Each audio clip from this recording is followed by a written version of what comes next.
Ball is life, ika nga namin na mahilig maglaro ng larong basketball na kahit binabawalan na kami ng aming mga magulang o mga asawa namin, sige pa rin sa paglalaro nito.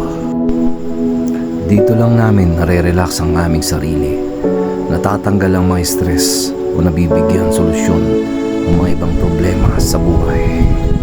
At naiiwasan ang mga bisyong diangkop sa bawat hamon ng buhay. At nagkakaroon ng mga bagong kaibigan.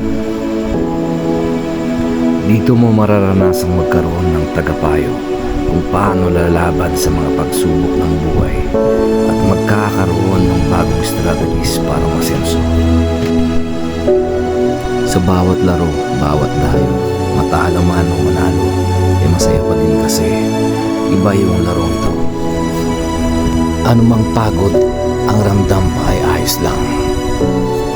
Kahit dito walang naglalaro sa mismong bayan, parating bayan mo ay pasok na.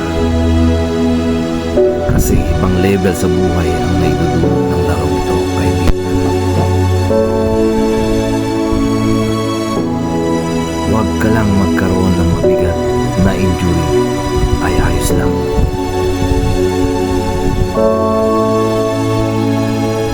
Sa edad kong 43 guys, marunong at malakas pa din naman at marami pang mga kabataan ang naiiwan.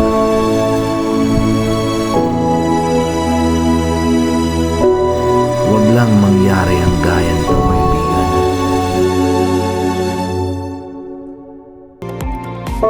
Dito biglang titigil ang mundo mo.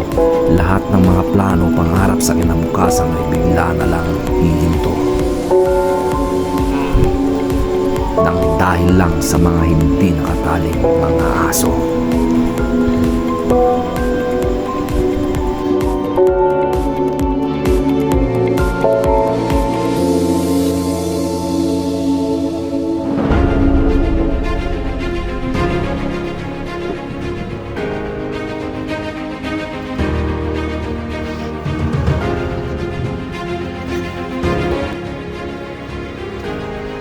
Ito yung sinasabi nila, yung disgrasya na yung sa'yo humahapon.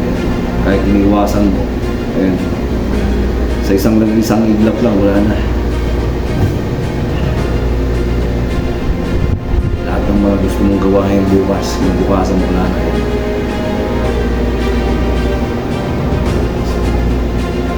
Kahit gaano pa kaingat, nangyari. Kasi naaso. Tabalin ko sir.